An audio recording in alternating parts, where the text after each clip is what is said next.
Muy buenas tardes a mis alumnos de este diplomado en Ciencias Penales y Criminológicas, auspiciado por Rivera y Asociados.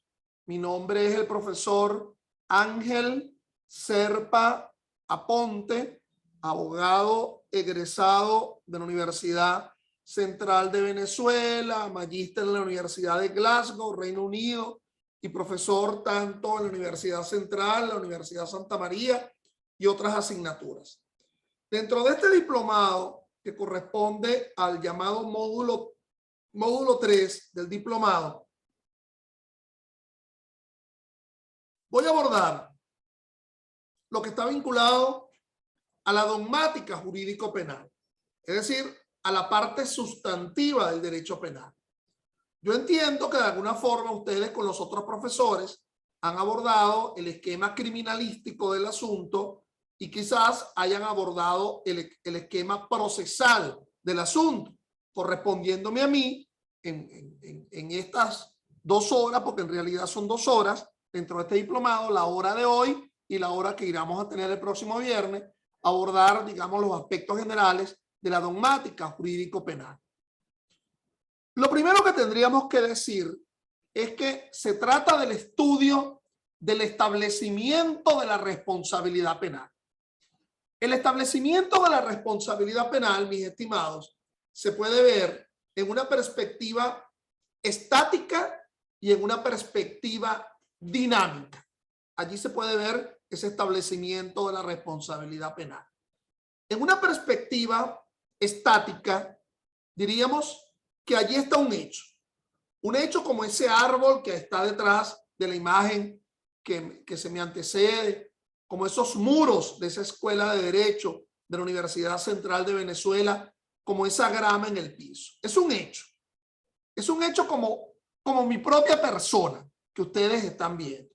Ahora lo que falta frente a ese hecho es calificarlo, es decir, ver si ese hecho tiene algún tipo de importancia con respecto al derecho penal.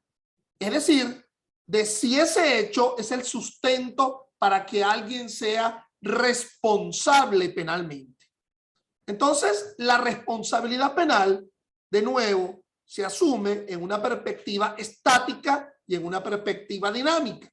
En una perspectiva estática sería que ese hecho, así como con una brocha, yo lo barnizo, ¿verdad? Así como un barniz, así como una pintura de las categorías de la dogmática jurídico-penal, y veríamos así como una especie de checklist, ¿verdad?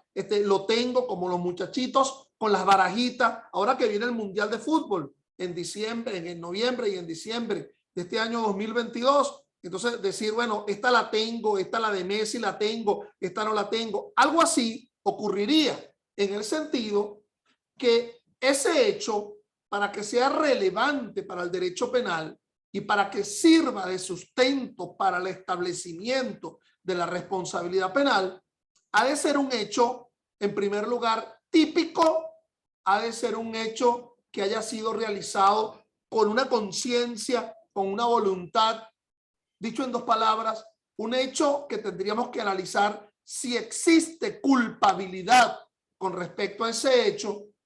Ya vamos por 2, tipicidad, culpabilidad, pero también tendríamos que analizar si el hecho es antijurídico o si por el contrario existen causas de justificación que hacen al hecho jurídico y no lo siguen denominando antijurídico. Porque si mediando esas causas de justificación se justifica el hecho no va a derivar ningún tipo de responsabilidad penal. Entonces, típico, culpable, antijurídico y finalmente punible. Vamos a ver si con todo esto, entonces desembocamos en una especie de embudo, ¿verdad? En donde el hecho finalmente es reprochable, es punible, es sancionable de forma efectiva. Porque a lo mejor tú, como funcionario en ese tribunal donde trabajas, recibiste algún tipo de dinero para hacer una decisión que solamente el juez te la firmaba con los ojos cerrados y lo hiciste de parte de alguna de las partes, pero tú no eres ni administrador, ni custodia, ni guardador de bienes públicos y a ti te están imputando por el delito de corrupción. Es decir, ese hecho todavía le falta una condición objetiva de punibilidad. Entonces, no de todo hecho, por ejemplo, sería responsable el adolescente. Son los hechos que establezca la ley orgánica de protección de niño, niña y adolescente dentro del llamado sistema penal de responsabilidad del adolescente. O puede ser que ese hecho, que es típico, que es culpable, que es antijurídico, exista una excusa absolutoria. Es decir, en el papel habrías cometido el delito de malversación, pero resulta que el presidente de la República en Consejo de Ministros dice que ese destino a una partida diferente realizado por ese funcionario se encuentra tolerado para satisfacer una necesidad pública y lo autoriza el presidente de la República en Consejo de Ministros. Pero eso es ex post, porque tú cuando realizaste el hecho, resulta que tú sabías que no podías destinar a una partida distinta, sino que las partidas están concebidas dentro de una ley de presupuesto para ser erogada, para satisfacer la específica previsión que allí se establece. Entonces, mis estimados, ese hecho que en una categoría formal sea típico, culpable, antijurídico y punible, es necesario probarlo.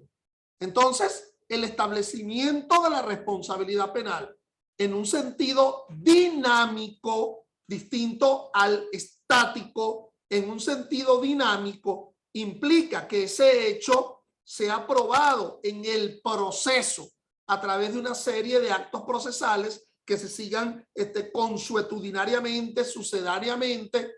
Hay dos P que son importantísimas: la P de prueba y la P de proceso. Parecería que el proceso no sirve sino para ser el escenario natural de las pruebas y que la única prueba que contribuiría a la demostración de un hecho es la prueba que se desahoga dentro del proceso. Entonces, parece que se relacionan esas dos P, la P de prueba y la P de proceso. Dicho esto, vamos a ver si con un ejemplo ustedes me logran entender, para darle un sentido un tanto práctico a este asunto, que es lo que ustedes requieren fundamentalmente. Imaginémonos que te están acusando al defendido tuyo por el delito de homosexualismo. Y entonces tú, eso es la manera como se te pretende enrostrarle una responsabilidad. Tú vas a asumir una defensa material, ¿verdad? Y puede ser una defensa atacando la ausencia de tipicidad, es decir, que el homosexualismo no es un delito en el ámbito nacional, pero también pudiera ser una defensa material asumiendo una perspectiva procesal del asunto. Espérate, antes de haberlo acusado por el delito de homosexualismo, primero tendrías que haberlo imputado. No puede haber acusación sin que previamente exista una imputación. Entonces, no sé si con ello logro consolidar un tanto la diferencia. Vámonos con un segundo ejemplo del asunto. El profesor acosa sexualmente a alumnos hombres, alumnos mayores de 18 años de edad. O el patrono en la empresa acosa sexualmente a trabajadores hombres mayores de 18 años. Y entonces le dice el profesor a los alumnos: mira, si no aceptas mis requerimientos de carácter sexual, tú te consideras aplazado en la materia. El patrono le dice al trabajador: si tú no aceptas mis requerimientos de carácter sexual, tú te consideras fired, despedido dentro de la empresa. Ese es el hecho. Un tanto extraño, pero ese es el hecho. Entonces, quizás pueda haber la tendencia de enrostrarle el hecho al proceso, es decir, asignarle al hecho al proceso y que las pruebas hagan lo suyo.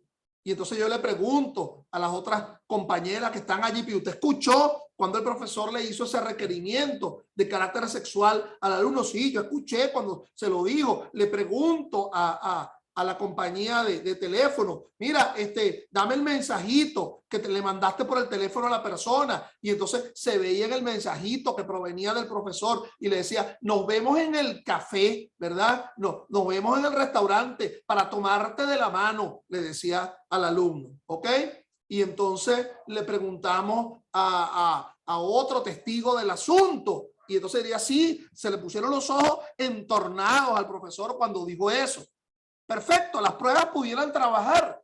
Allí está el proceso trabajando. Pero ¿cómo diantres comenzaría ese proceso frente a un hecho que no tiene una aparente calificación jurídica en el proceso penal venezolano? Mira que te lo estoy poniendo difícil, porque si yo te dijese, el profesor acosa sexualmente a una alumna, bueno, fácil. Ley orgánica sobre el derecho de la mujer a una vida libre de violencia. Si yo te dijese, el profesor está acosando a unos menores de edad que son alumnos, pero facilito ley orgánica de protección de niño y adolescente. Pero el punto es que está acosando a un hombre. Y entonces, ¿cómo podría habilitarse todo ese proceso si ni siquiera la imputación inicial tiene un asidero? Por esto una norma en el Código Penal, artículo 175, algo así como que indica quien esté obligando a otro a realizar algo que no, del cual no está obligado, bueno, algo así. Entonces uno trata de meter ese hecho, ¿verdad?, así como sardina en lata dentro de esa norma, aparentemente asumiendo que de allí se derivaría una responsabilidad. Vámonos con otro asunto, la perspectiva dinámica de ese proceso penal, que no es la estática del asunto. Pedro le dice a Pablo, donde te vea, te mato. Ese va a ser tu último día, le dice Pedro a Pablo. Recuerda que tenemos odios ancestrales, no, tenemos muchas diferencias. Así Pedrito, así Pablito, que lo mejor es que agarre la diáspora, te vayas del país, porque si yo te veo, te ultimo. Y efectivamente Pedro ve a Pablo y le da de tiros. ¡Pa! ¡Pa! ¡Pa! Y el tercero, cuarto, ¡pa! En problemas de derecho penal, donde no salga una ambulancia, no es problema de derecho penal. Entonces llega una ambulancia, el avaliado, recogen, levantan al avaliado que está allí, Pedro, al hospital y lo llevan al hospital. Quirófano, hay que intervenirlo de inmediato. ¿Quién está de guardia? Bueno, el cirujano Rodríguez. Ajá, pero un instrumentista. Bueno, González, pero un anestesiólogo. Bueno, allí está Pérez. Y entran a la camilla en el quirófano. Rodríguez, el cirujano, es Pablo, el que acababa de dispararle 4 tiros a Pedro. Y viene el cirujano que minutos antes le disparó y le saca una bala, le saca la otra, le saca la tercera, la cuarta se la deja. Tú sabes que hay gente que vive con una bala adentro, una bala fría. El problema es cuando pasan por los aeropuertos, se quitan la chaqueta y sigue sonando el pitico, etc. Y sobrevive. Eso se lo vamos a enrostrar al proceso. En el proceso, todas las pruebas hacen su parte, ¿ok? Todavía me quedan 10 minutos. En el proceso, recuerden ustedes que si esto se acaba, ustedes ingresan con las mismas coordenadas. Entonces, en el proceso, le pregunto al director testigo, al director del hospital, mira, ¿y Rodríguez podía negarse a operar? Sí, ahí había como 3 cirujanos. Y le pregunto a la anestesióloga, ¿sería que el cirujano no vio a quien estaba operando? ¿Cómo no lo va a ver?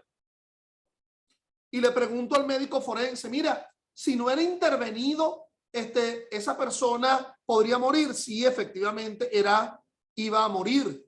¿Ok? Entonces, aquí se me dice que yo escucho mal, se escucha entrecortado. Emilio, parece que es un problema de tu teléfono, de tu conexión. Bueno, entonces fíjense, ¿cómo calificamos ese hecho? Porque allí está en el Código Penal, artículo 80, la llamada frustración. Pero en la frustración se dice cualquier circunstancia independiente de la voluntad de la gente. Y aquí sabemos que fue el propio Pablo que, habiendo querido matar a otro y realizando todo lo necesario, después lo impide. Bueno, tú dirías, bueno, acción de regreso, artículo 81 del Código Penal, pero es que en realidad él hizo todo lo posible. Es por una circunstancia posterior. Bueno, dejamos el asunto de ese tamaño. Lo vamos a dejar de ese tamaño. Evidentemente que el análisis pasaría por la idea de que quien frustró el hecho es la ambulancia. Es la ambulancia que recoge, que levanta el avaliado y frustra de alguna forma la muerte, la segura muerte, la inminente muerte. Es decir, con ello yo te quiero hablar que el establecimiento de la responsabilidad penal, cuarta vez que lo repito, puede ser en un sentido estático o en un sentido dinámico.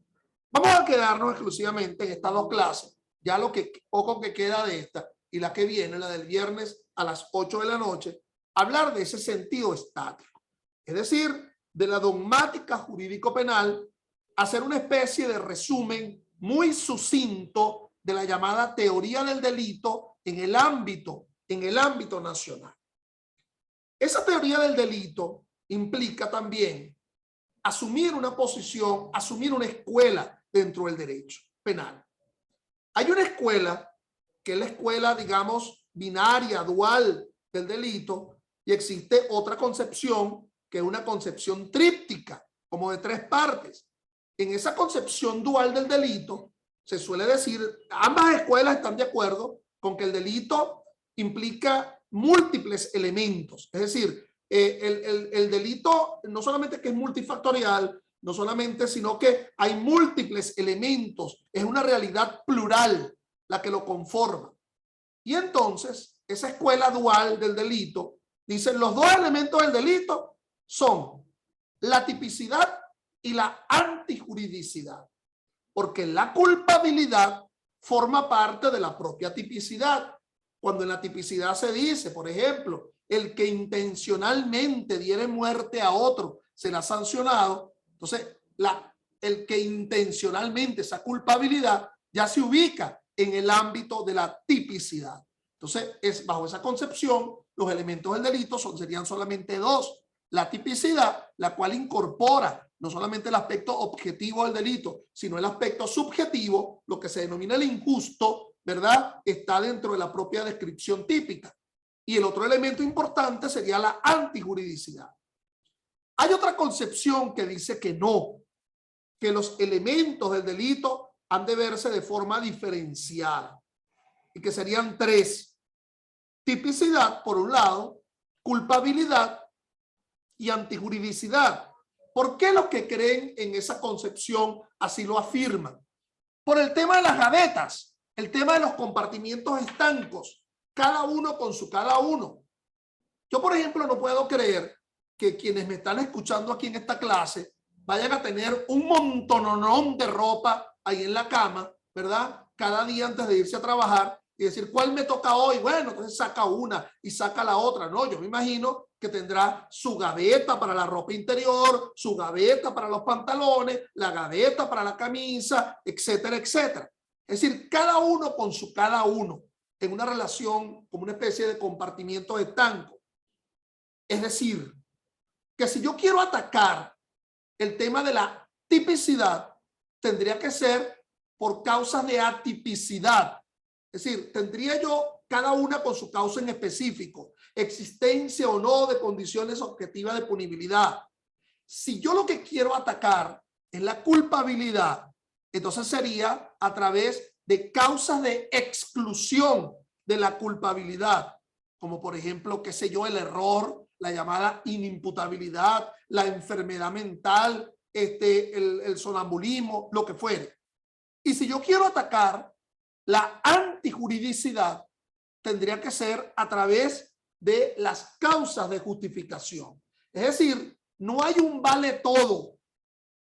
Dicho en otras palabras, que cuando a ti de forma técnica te atacan, te preguntan, ¿por qué no es responsable ese alguien? Tú tendrías que decir técnicamente no es responsable, o porque el hecho es atípico, o porque existe una causa de exclusión de la culpabilidad, o porque existe una causa de justificación, o porque existe una excusa absolutoria, porque nos está faltando el cuarto elemento, el de la punibilidad. Poca gente lo ubica como elemento del delito, porque dice que es la consecuencia natural de la tipicidad, de la culpabilidad, de la antijuridicidad y de la punibilidad. No, pero cada uno con su cada uno. Existen las causas de exclusión de la punibilidad, entre los cuales está la llamada excusa absolutoria. Te di el ejemplo anteriormente en el caso de la malversación, pero te pudiera dar otro ejemplo importantísimo. Si aceptáramos el consentimiento de la ofendida, alguien viola a una dama, sabe que el hecho es antijurídico, lo está haciendo de forma culpable, inclusive podría saber que el hecho es típico y lo hace, y después la violada decide casarse con el ofensor.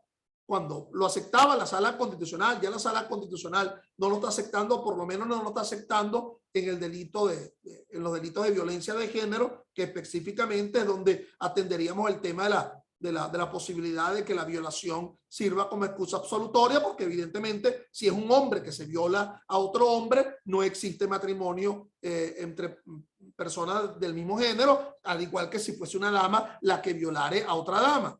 ¿Ok? O una dama que violare a un hombre, lo cual es perfectamente posible, y decir que así se solventa el asunto. Entonces, eso pasa por la idea, en primer lugar, de aceptar, digamos, una perspectiva transversal o una perspectiva vertical de los elementos del delito.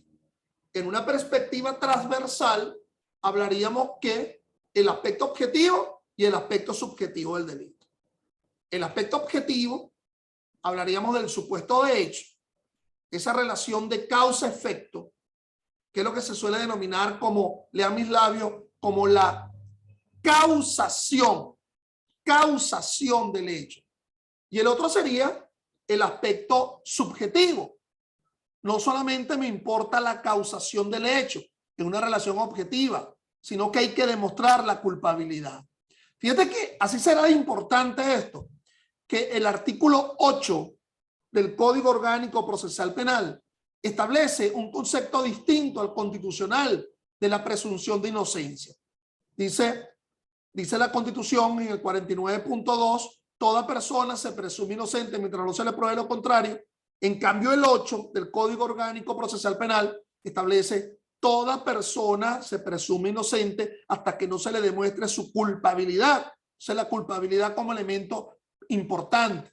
Bueno, miren, incorpórense por favor con la misma coordenada para terminar con el resto de esta clase. Son las 6:42 y la clase sería hasta las 7:16. ¿Ok? Entonces incorpórense por favor para la segunda parte.